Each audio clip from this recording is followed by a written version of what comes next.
આજે મારે તમને વાત કરવી છે વેલનાથ બાવાની। સોરઠની ધરતીની અંદર એક સંત કે કયો તો સંત અને એક કોઈને જીવન રાહ બતાવવાવાળા માણસો કયો તો ઈ। તો મારે તમને એક વાત કરવી છે વેલનાથ બાવાની, એના જીવનની। કે નાની એવી ઉંમર હતી અને નાનપણમાં ઈ અનાથ બને છે અને આવે છે શેરગઢ ગામની અંદર। શેરગઢ ગામની અંદર આવી અને જસમત પટેલને ડેલીએ ઉભા રહી અને ટકોરો દેશે ત્યારે એમ કહેશે કે મારે અહીંયા રહેવું છે। અરે જસમત પટેલને તો કેમ કે નાના ખેડૂ હતા, કણબી હતા, ખેડૂ હતા, એ એમ કહેશે કે નાનકડી એવી વાટકીના શિરામણીમાં અમે બે જણા માણ અમારું પૂરું કરીએ છીએ, એમાં તને ક્યાં રાખવો? તો કે તમે જે ખાઓ એ ખાય, થોડું દેહો તો થોડું ખાય, પણ મારે તમારા ભેગું તમારા ઘેરે મારે રહેવું છે। અને આ વાત એની પત્ની જે છે, જસમતની પત્ની, ઈ સાંભળી જાય છે અને ઈ પટલાણી એમ કહેશે કે કાંઈ વાંધો નહીં, ભગવાન દઈ રહે એના ભાગનું, છોકરો કહેશે તો રાખી લ્યો ને। પટેલને કહેશે ત્યારે પટેલ એમ કહેશે કે કાંઈ વાંધો નહીં, કારણ કે આ બે માણસ છે ને એ બહુ ભાવ પ્રેમ લાગણી વાળા હતા, ધાર્મિક હતા, પણ પોતાને ઘેરે શેર માટીની ખોટ હતી। અને આ જે નાનો દીકરો છે એનું નામ હતું, એને પૂછે છે કે તારું નામ શું છે? તો કે મારું નામ વેલો છે। કે ખારું ઈ કે રે, પણ કે તું શું કામ કરે? કે વાડીએ જાય અને વાડીએ હું તમારું હાથીપણું કરાય, હાથીપણામાં શું દેવાનું, જે આપશો એ લઈ લે। કે જસમત પટેલને એમ કહેશે કે તમે જે મને આપશો એ હું લઈ લે, પણ મારે એક તમારી પાસે શરત રાખવી છે। તો કે હું? તો કે મારે હું એવું નિયમ છે, મારે નિયમ એવું લઉં છું કે જે અમારી માં છે ને, જસમત પટેલના ઘરેથી એની પત્ની હતી, એને આ પછી વેલો માં કહેશે અને જસમત પટેલની આતા કહેશે। તો કે આ જે માં છે ને એ માં મને રોટલા કરીને દે ને તો જ હું ખાઈશ, હું બીજા કોઈના હાથનો રોટલો હું ખાઈ નહીં। ત્યારે આ જસમત પટેલ કહેશે કાંઈ વાંધો નહીં, અને બહુ ભક્તિ ભાવ ધાર્મિક ઘર હતું। અને આમાંય તમે જો ધરા વિના ધાન ન ઉપજે એમ કીધું છે ને, ત્યારે એવી ધરા હોય છે ત્યાં પણ આવા સંતો, મહંતો, સુરવીરો, દાતારો એ આવતા હોય છે, એ રહેતા હોય છે, એ જન્મતા હોય છે। ત્યારે આ વેલો એની ઘેરે ગયો, ત્યાં રહ્યો અને વાડીએ જાય, વાડીનું કામ કરે, ઢોરનું કામ કરે, ખેતરનું કામ કરે, અને ત્યારે બીજા દિવસેથી એના ઘરમાં રીતિ સીધી વર્તાવા લાગે છે। અને થોડાક દિવસ જાતા તો એને એના ગામના જે દરબાર હતા, મુખી હતા, એને થોડાક હાથીની જમીન વાવવા દીધી, એક બળદની જોડ દીધી, એક હાથી દીધું, અને આ બાપ દીકરો બે ગાડું લઈને નીકળે। ગામના માણસો જોવે કે કેવી બાપ દીકરાની જોડી વાડીએ જાય છે, વાડીએ જાય અને બે કામ કરે। સમય જાતા જાતા જાતા તો એ જે જસમત પટેલ હતા એની ઘેરે એ કોઈ સંતાન નહોતા, એને 7 દીકરા થાય છે જસમત પટેલની ઘેરે, અને હાથે દીકરા હાથે ભાઈ, અને આ વેલો આઠે હંપીને રહેશે। અને એની માતા છે એ ભલે એની ઘેરે 7 દીકરા થયા તોય એટલો જ પ્રેમ, એટલું જ વાત્સલ્ય એ વેલા ઉપર રાખે છે, વેલાને એટલા જ ભાવથી। અને એના ઘરવાળાને જસમત પટેલને કહેશે કે જોવો પટેલ, કે આ વેલો આપણા ઘરમાં આવ્યો છે, જ્યારે વેલાના પગલા આપણા ઘરમાં પડ્યા છે ને ત્યાંથી આપણા ઘરમાં રીતિ સીધી અને આ સૂરજનો સડતો દી છે કે આપણી ઘેરે કે કેટલું આપણા ઘરમાં સારું થયું, આપણે કેટલી ઉપજ નીપજ આવે, આપણે ઘેરે આપણે સંતાન નહોતું, આપણે ભગવાને 7 દીકરા દીધા, આ વેલો એ આપણા હારા પગલાનો આપણી ઘેરે આવ્યો છે। અને પછી તો એક દિવસ એવું બન્યું કે ક્યારેક એ જસમત પટેલ વાડીએ જતા અને મોટો થઈ ગયો તો પછી તો આ વેલો એટલે ખેતીનું તમામ જેટલી ખેતી હોય એટલી બધી ખેતીનું કામ એકલો સંભાળી લેતો।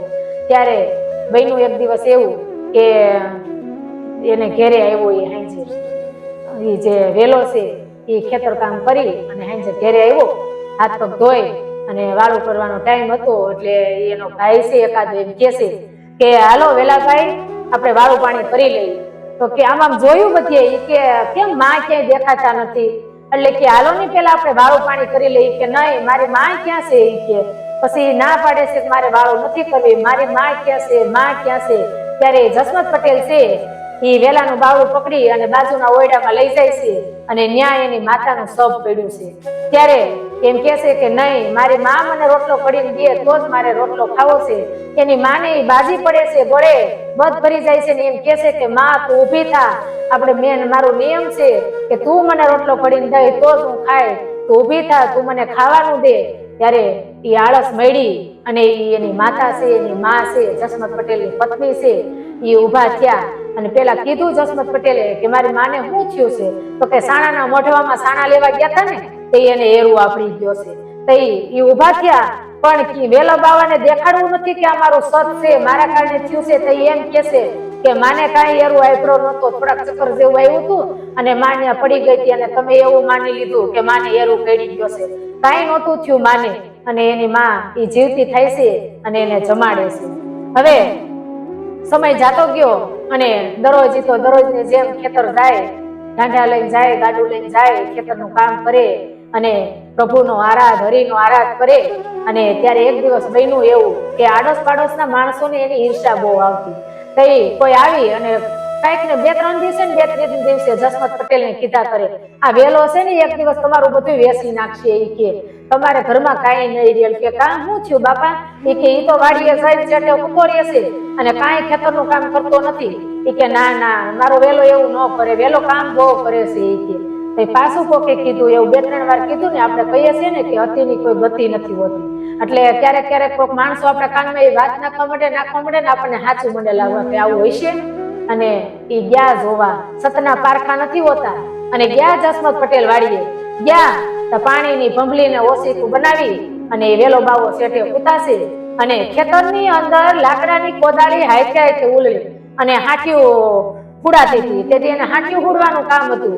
અને ઉનાળો હતો, હમણાં ચોમાસું માથે આરંભ થતું હતું, ચોમાસું આવવાનું હતું. તો આને ખેતરમાં હાથિયું હુડી અને ખેતર ખેડવાનું હતું. તો એ જોયું જસમત પટેલે આંખો બંધ કરી અને વેલા બાવા છે એ તો એ તારે ભંભલીનો ટેકો દઈ ઓછીકું કરીને ફૂટાશે અને જાયતે ખેતરની અંદર કામ થાય છે અને એટલું ઝડપથી કામ થાય છે, હાથિયું હુડાય છે. ત્યારે એને એમ થાય છે કે ઓ આ કોક સત છે, હે આ કોક કોઈનો અવતાર છે, આ જોગી તપસ્વીનો અવતાર છે. અને મેં એને ઘેરે રાખ્યો અને જોયું ત્યાં વેલા બાવાની આંખ ઉઘડે છે અને જસમત પટેલ એના પગમાં પડી જાય છે કે મને માફ કરી દે, અમે તમને ઓળખી ન હોય, મને માફ કરી દો. અને ઈ કે છે ના ના, કે શું થયું? ઈ કે નહીં, ઈ કે તે દી તે તારી માને જીવતી કરીને તઈ જ મને એમ થયું હતું. પણ ત્યારે વેલો બાવો એમ કહેશે કે મારે જગ જાહેર નથી થવું, હવે મારે અહીંયા નથી રોકાવું. અને એને માફ કરી દેશે તો કે મને તમે કંઈક આશીર્વાદ આપો. કે જસમત પટેલ એમ કહેશે કે વરદાન આપો. ત્યારે એમ કહેશે કે હવે હું અહીંથી ગિરનાર ઉપર જાઉં છું અને તમને હું આશીર્વાદ આપું છું કે સેંજળિયા એની અટક હતી જસમત પટેલ કે સેંજળિયા પરિવારનો કોઈ પણ માણસ આવી અને જે ભૈરવદત્તની ગુફા છે ત્યાં ઉપર ટેકરી ઉપર આવી અને શિવરાત્રીના મેળાના દિવસે ત્યાં આવી અને એ જે 7 ગીરડા છે ત્યાં આવીને ભગવાનનો પ્રભુનો આરાધ કરશે, તંબુરામાંથી તાર મેળવી અને આરાધ કરશે ને એટલે હું વીરડીમાં પાણી સ્વરૂપે આવે અને કેવું વરસ થાય ને હું તમને વર્તારો આપી. આમ કહી અને એ વેલો બાવો છે પોતાની જે અટાણલગી હાથીપણું કર્યું હતું એની જે કોરી હતી એ ઘેરેથી લઈ અને નીકળી જાય છે ને ગામના છોકરાઓને કોરી દેતા જાય છે અને ત્યાંથી વેલા બાવા નીકળી ગયા. કારણ કે જો પછી ગામને ખબર પડે કે આનામાં એટલું સત છે, એને જાહેર નહોતું થવું. અને ત્યાંથી નીકળી ગયા ગિરનારની અંદર, ગિરનારની પ્રદક્ષિણા કરે, ટૂપે ટૂપે જાય, ગુફાએ જાય, ફળ ફૂલ પાંદડા ખાય અને પોતાનું જીવન ગુજરાવે છે. આમ કરતા એને 12 વર્ષ લગી ગિરનારમાં એને તપશ્ચર્યા કરી. 12 વર્ષ તપશ્ચર્યા કરી અને પછી ઈ જે વેલનાથ બાવો છે ઈ છેલ્લે ઈ જે પળાસવા છે ત્યાં રોકાય છે. ત્યારે એનો એક ભગત, એક જે કુંભાર હતા, એ કુંભાર ભગત એના દર્શન માટે થઈ અને એને ગુરુ માન્યા હતા વેલનાથ બાવાને. એ ગુરુ પાસે જાય છે. તે થયું એવું કારણ કે એ આવતા હતા આરબ ટીમડીથી અને ડેરવાવ પૂગ્યા ને ત્યાં રાત પડી ગઈ. એટલે એને થાય છે કે ઓ દી આથમી ગયો અને હજી હું વેલનાથ બાવા પાસે પૂગાઈ તો રાત પડી જાય અને હજી આઘું છે તો હાલને હું ક્યાંય ડેરવાવમાં રાત રોકાઈ જાઉં. તે ગામને પાદર માણસો બેઠા હતા, એને ખબર પડી કે આ કોઈ ભગત છે. ત્યારે એ ડેરવાવનો એક તમે એનું નામ હતું રામ, કે રામ ઢાકણ છે એની ઘરે આ બધા એને મોકલે છે. કેવો હતો? પરાક્રમી હતો, વિકરાળ હતો અને શિકારી હતો, પશુ પંખી પ્રાણીઓને મારતો હતો. એની ઘરે એને જે નીકળો તો કુંભાર એને મોકલો. એ ત્યાં ગયો, એને જોયું તો ત્યાં તો પશુઓની બલિ ચડાવાતી હતી, યજ્ઞ હાલતો હતો અને માતાજીના નિવેદ હતા. પણ એને ત્યાં આવ્યા એટલે રોકાવું પડ્યું. રોકાણા તો કૂતરાને મારે, બિલાડાને મારે, બકરાને મારે, આવી હત્યા કરે છે. તઈ એને એમ કહે છે કે આવું તું હું કામ એને કરસ કે મારો જુવાન જોત એક દીકરો મરી ગયો, ઘરમાં એની લાશ પડી છે, ત્યારે એમ કહે છે કે આવા પ્રાણીઓને મારે માતાજી રાજી ન થાય, માતાજી અહીંયા હોય તોય ભાગી જાય, તો હું કામ એને આવા અબોલ પ્રાણીઓને, નિર્દોષ પ્રાણીઓને તું મારશે? ત્યારે ઈ એમ કહે કે તો હું કરવું મારે? ઈ કે વેલનાથ બાપાનું નામ લઈને એની કંઠી પહેરી લે, વેલનાથ બાબાનું નામ લઈ એની કંઠી પહેરે છે ને આ તલવાર છે ને આ તારું હથિયાર છે ને એને 2 કટકા કરીને મૂકી દે. એ એના 2 કટકા કરી અને ત્યાં મૂકી દેશે અને એમ નિયમ લેશે કે એનો દીકરો જીવતો થઈ જાય છે અને એ નિયમ લેશે કે હવે આજ પછી કોઈ દી મારે હાથમાં આ શિકારીનું હથિયાર કોઈ દી મારે હાથમાં લેવું નથી અને મારે શિકાર કરવો નથી અને વેલનાથ બાબાની કંઠી પહેરે છે. હવે સમય જતા તો વાત બહુ લાંબી છે, એનો આખો અલગ જ એક વાર્તા છે. આ જે રામ હતો એનું નામ જે હતું રામ ડાંગળ, એ પછી રામૈયો વેલનાથ બાબાનો ભગત થઈ જાય છે, એનો શિષ્ય થઈ જાય છે, એની આખી કથા અલગ છે. પણ એક દિવસ એને આવું નિયમ લીધું તો છતાં એને એક દિવસ હાથમાં હથિયાર ઉપાડ્યું રોજડાને મારવા હતું અને એક પછી એમ કરી 9 ગોળીઓ એને મારી. એ 9 ગોળીઓ વેલનાથ બાબાને વાગી અને એ ત્યાં ગયો બોલો દર્શન માટે, તો એમ કહેશે કે અરે રે કે બાપુ આ તમને શું થયું છે? ત્યારે એમ કહેશે કે કોઈ ભગતે મને આ 9 ગોળીઓ મારી છે. તે એમ કહેશે હું જ હતો, તો હું કામ તે તારો નિયમ તોડ્યો, તારી શરતનો ભંગ કર્યો? અને 9 ગોળી વેલનાથ બાબા એને હાથમાં દેશે અને ત્યારથી કાયમ માટે એ પ્રભુ ભજન કરે. એને વેલનાથ બાબા ઉપર એને 300 જેટલા ભજનો લખ્યા છે અને ગાયા છે. આવી રીતે એ એનો આરાધ કરે છે અને વેલનાથ બાપુ છે એને એ છેલ્લે એક સોનરગ નદી છે એના કિનારે એની 2 પત્નીઓ, એકનું નામ હતું મિનળબા અને એકનું નામ જસોમા, એ 2 સાથે ત્યાં રહેશે. ત્યારે ગિરનારની ગુરુદત્તની જે ટેકરીઓ છે ત્યાંથી કોકને ખબર પડી કે ગિરનારની તળેટીમાં વેલનાથ બાબા વેલનાથ નાથની જય હો એવું થાય છે, એટલે ત્યાંથી ખાખીઓને મોકલે છે. પણ આ પેલા એક ઘટના ઘટે છે કે આ ગિરનારની જયારે વેલનાથ બાબા પરિક્રમા કરતા હતા ને ત્યારે એક દિવસ એને ભવેશ્વરમાં આવી અને દાંતણના 2 ચીરિયા કર્યા અને એક દાંતણ એને વાવ્યું ને એક વડલો ઉગ્યો. આજે પણ એ વડલો છે ને વેલનાથ વડ તરીકે, વેલવડ તરીકે એ વડલો ઓળખાય છે. આ વડલો એને એક પરચો આપ્યો અને એક દિવસ એને આ જોયું કે આ રામના છોકરાને એને જીવતો કર્યો એના નામથી, એટલે અહીંયા બધે જય જયકાર મીંડો થવા અને ત્યારે ત્યાંથી ખાખીઓની જમાત ઉતરી ગિરનારની તળેટીમાંથી અને આવી અહીંયા વેલનાથ બાબા પાસે અને એમ કહેશે ચીપીઓ લઈને કે અમે તમને લઈ જવા આવ્યા છીએ, તમે કોણ છો, કયા જોગી છો, કયા તપસ્વી છો, તે તમારો અહીં જય જયકાર થાય છે, જય ગિરનારી, જય વેલનાથ. અને એ બાવાઓ બધા એને લઈ, એ ખાખીઓ એને લઈ વેલનાથ બાબાને લઈ અને નીકળ્યા અને આવ્યા ગિરનારના દરવાજે જુનાગઢની અંદર. એ ગિરનારી દરવાજે આવ્યા તે છું એવું બરોબર કોઈ વાણિયાના દીકરાની સ્મશાન યાત્રા જાતી હતી અને આ બાજુથી આખું ટોળું આવતું હતું. એમાં એ વેલનાથ બાબા એ દીકરાને જીવતો કર્યો, એમાં હાહાકાર થઈ ગયો, કોઈ આમ ભાગ્યા કોઈ આમ ભાગ્યા અને વેલનાથ છે એ ત્યાંથી હળી કાઢી અને જે ભેરવજતની ટેકરી હતી ત્યાં ચડી ગયા અને વાહે ખાખીઓ છે, વાહે એની 2 પત્નીઓ છે અને ત્યાં જઈને કાળ મીંઢ પથ્થર હતો એને જગ્યા દઈ દીધી અને એ વેલનાથ છે એમાં વૈયા ગયા. ભેગા એની બીજી પત્ની મિનળ હતી એ પણ મિનળબા એમાં વૈયા ગયા અને જ્યારે આ એના બીજા પત્ની છે જસોમાં અહીંયા પોઈગા, ચારે બાજુ નાથ વેલા બાબાને હાથ કરે છે, ક્યાંય દેખાતા નથી. જોયું તો એક જે મિનળમાં હતા એની એક સુંદરીનો બહાર પટકો રહી ગયો તો એને ખબર પડે છે કે આ જમીનમાં હમાઈ ગયા. રાત પડી અને એ મેઘલી રાતના દિવસે એ પાછી શિલા ખુલે છે અને જસોમાં પણ એમાં સમાધિ લઈ લે છે અને વેલનાથ બાબા બહાર નીકળી અને જ્યારે એને કાળ મીંઢ પથ્થર ઉપર એને પગલા ભર્યા ને તે આખો ડુંગર, એ ગિરનાર આખો ડુંગર ખડખડવા માંડ્યો હતો.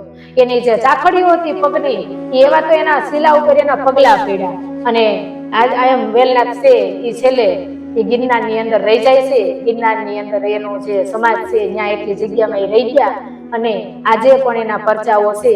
તો આજે વેલનાથ બાબા છે એનો છેલ્લે એક ખડખડની અંદર એની સમાજ છે અને એક જે ભુવનેશ્વર છે ત્યાં પણ એનો એક ખાસ છે અને એને જેમ કીધું હતું એમ આજે પણ લોકો શિવરાત્રીના મેળાના દિવસે જે ભેરવજતની ટેકરી છે એના ઉપર જઈ અને શિવરાત્રીના દિવસે ત્યાં જઈ એક સેંજળિયા પરિવારનો કોઈ માણા હોય અથવા તો જે વેલનાથ બાબા છે એનો કોઈ વંશજ ત્યાં જઈ ગુરુનો આરાધ કરે, એકતારો હાથમાં લઈ, તંબુરો હાથમાં લઈ અને એના ભજન ગાય અને સાથે વીરડીમાં જ્યારે પાણી મંડે ચમકવા ત્યારે માનવાનું કે વેલનાથ બાબા છે એનું સત છે અને કેવું વ્રત થાય એ એને વર્તાય છે. આમ આ વેલનાથ બાબા જય ગિરનારી અને તમે જોવો એક અવધૂત એક બાવો કેવું એનું જીવન કેવો એનો હાસ કે આજે પણ ગિરનારની અંદર એ ગરવા ગિરનાર સોરઠની અંદર એનો ઇતિહાસ અમર છે, એનું નામ છે કે વેલનાથ બાબા આજે વર્ષો પછી પણ માણસો એના સત છે, એની જે સત હતું એનું જોગીપણું હતું એનું માણસો ગુણગાન ગાય છે અને એના દર્શન કરી અને પુણ્યનું પાથું ભેગું કરે છે. આ હતા જુનાગઢની અંદર થઈ ગયેલા, જુનાગઢ ગિરનારની અંદર થઈ ગયેલા વેલા બાબા.